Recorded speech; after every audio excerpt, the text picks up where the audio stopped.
Ladies and gentleman, Kaveri ಮತ್ತು ಅರ್ಕಾವತಿ ನದಿಗಳ ಸಂಗಮದ ಬಳಿ ಹೋರ್ಗರೆದು ಕಿರಿದಾದ ಬಂಡೆಗಳ ನಡುವೆ ಹಾದು ಹೋಗುವಂತಹ ನಿಸರ್ಗ ರಮಣೀಯ ತಾಣ ಇದು.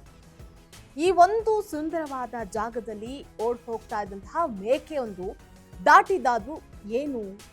ಹಾಗಾದ್ರೆ ಅದು ಸಾಕ್ಷಾತ್ ಶಿವನೇನಾ?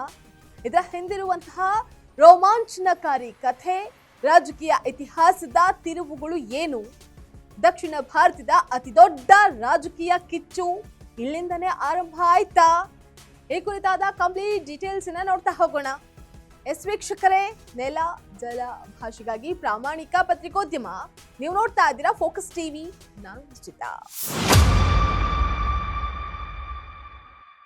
ಕರ್ನಾಟಕದ ಅತ್ಯಂತ ಸುಂದರ ಹಾಗೆ ಪ್ರಸಿದ್ಧ ನೈಸರ್ಗಿಕ ತಾಣಗಳಲ್ಲಿ ಇದು ಕೂಡ ಒಂದು. ಭೌಗೋಳಿಕವಾಗಿ ಮತ್ತು ರಾಜಕೀಯವಾಗಿ ಅತಿ ಹೆಚ್ಚು ಪ್ರಾಮುಖ್ಯತೆಯನ್ನು ಪಡೆದಿರುವಂತಹ ಕಣಿವೆ ಇದು. ಕಾವೇರಿ ಮತ್ತು ಅರ್ಕಾವತಿ ನದಿಗಳ ಸಂಗಮದ ನಂತರ ಕಾವೇರಿ ನದಿಯು ಅತ್ಯಂತ ಕಿರಿದಾದ ಆಳವಾದ ಗ್ರಾನೈಟ್ ಬಂಡೆಗಳ ಸೀಳಿನ ಮೂಲಕ ಭೋರ್ಗರೆಯತ್ತ ಕಾವೇರಿ ನದಿ ಇಲ್ಲಿ ಕಿರಿದಾದ ಬಂಡೆಗಳ ನಡುವೆ ಹಾದು ಹೋಗುತ್ತೆ. ಕಡಿದಾದ ಬಂಡೆಗಳು, ನದಿಯ ರಭಸ ಹಾಗೆ ಸುತ್ತಲಿನ ದಟ್ಟವಾದ ಅಭಯಾರಣ್ಯದಿಂದಾಗಿ ಪ್ರಕೃತಿ ಪ್ರೇಮಿಗಳನ್ನ ಆಕರ್ಷಿಸುತ್ತೆ. ಇನ್ನು ತಮಿಳುನಾಡು ಗಡಿಯಿಂದ ಸರಿಸುಮಾರು 9 ಕಿಲೋಮೀಟರ್ನಿಂದ 15 ಕಿಲೋಮೀಟರ್ ಅಂತರ ಹಾಗೆ ಬೆಂಗಳೂರಿನಿಂದ 90 ಕಿಲೋಮೀಟರ್ ದೂರದಲ್ಲಿದ್ದು ಪ್ರಸ್ತುತ ಕರ್ನಾಟಕ ಮತ್ತು ತಮಿಳುನಾಡು ನಡುವಿನ ದೊಡ್ಡ ರಾಜಕೀಯ ಮತ್ತು ಕಾನೂನು ಹೋರಾಟದ ಕೇಂದ್ರ ಬಿಂದುವಾಗಿದೆ. ಕಾವೇರಿ ಮತ್ತು ಅರ್ಕಾವತಿ ನದಿಗಳ ಸಂಗಮದ ಬಳಿ ಇರುವಂತಹ ನಿಸರ್ಗ ರಮಣೀಯ ತಾಣವೇ ಮೇಕೆದಾಟು.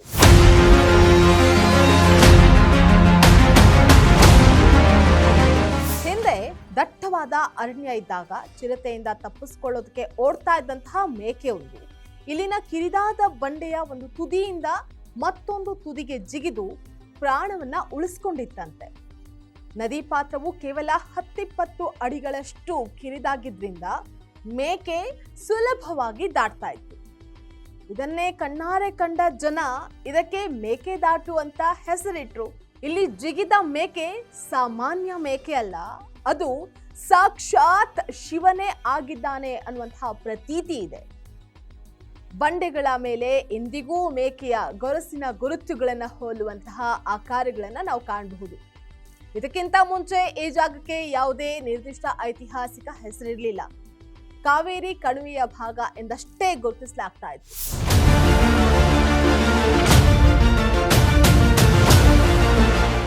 ಇನ್ನು ಇದು ಕೇವಲ ಪ್ರವಾಸಿ ತಾಣವಾಗಿ ಉಳಿಯದೆ ದಕ್ಷಿಣ ಭಾರತದ ಅತಿದೊಡ್ಡ ರಾಜಕೀಯ ವಿಷಯವಾಗಿ ಮಾರ್ಪಟ್ಟಿದೆ.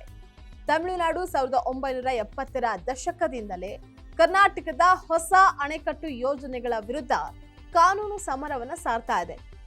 ಬೆಂಗಳೂರು ನಗರ ಮತ್ತು ಸುತ್ತಮುತ್ತಲಿನ ಜಿಲ್ಲೆಗಳಿಗೆ ಕುಡಿಯುವ ನೀರನ್ನು ಒದಗಿಸೋದು ಹಾಗೆ 400 ಮೆಗಾವ್ಯಾಟ್ ವಿದ್ಯುತ್ ಉತ್ಪಾದನೆ ಮಾಡೋದು ಸಾಮಾನ್ಯ ವರ್ಷಗಳಲ್ಲಿ ತಮಿಳುನಾಡಿಗೆ ನೀಡಬೇಕಾದಂತಹ ನೀರಿನ ಪಾಲನ್ನ ಹರಿಸಿದಂತಹ ಬಳಿಕ ಸಮುದ್ರಕ್ಕೆ ವೃತ ಹರಿದು ಹೋಗುವಂತಹ ಹೆಚ್ಚುವರಿ ನೀರನ್ನ ಸಂಗ್ರಹ ಮಾಡೋದು ಕರ್ನಾಟಕದ ವಾದವಾಗಿದೆ. ಈ ಅಣೆಕಟ್ಟು ನಿರ್ಮಾಣ ಮಾಡಿದ್ರೆ ತಮ್ಮ ರಾಜ್ಯದ ಮುಖ್ಯ ಭೂಮಿ ಏನಿದೆ, ಖನಿಜ ಭೂಮಿ, ರೈತರಿಗೆ ಸಿಗುವಂತಹ ನೀರಿನ ಪ್ರಮಾಣ ಕಡಿಮೆ ಆಗುತ್ತೆ ಅಂತ ತಮಿಳುನಾಡು ಸರ್ಕಾರ ತೀವ್ರವಾಗಿ ವಿರೋಧ ಮಾಡ್ತಾ ಇದೆ. ಪ್ರಸ್ತುತ ಈ ವಿಷಯ ಸುಪ್ರೀಂ ಕೋರ್ಟ್ ಮತ್ತು ಕಾವೇರಿ ನೀರು ನಿರ್ವಹಣಾ ಪ್ರಾಧಿಕಾರದ ಮುಂದಿದೆ.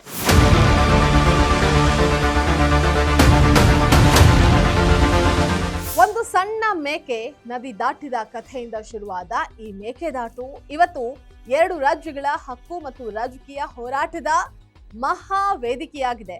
ಸದ್ಯಕ್ಕೆ ಪರಿಸರ ಸಚಿವಾಲಯದ ಅನುಮತಿ ಮತ್ತು ಸುಪ್ರೀಂ ಕೋರ್ಟ್ ಅಂತಿಮ ತೀರ್ಪಿನತ್ತ ಇಡೀ ದೇಶದ ಕಣ್ಣು ನೆಟ್ಟಿದೆ. ಇದಾಗಿತ್ತು ಈ ಕ್ಷಣದ ಪೊಲಿಟಿಕಲ್ ಅಪ್ಡೇಟ್. ನೆಲ ಜಲ ಭಾಷೆಗಾಗಿ ನೋಡ್ತಾ ಇರಿ ಫೋಕಸ್ ಟಿವಿ.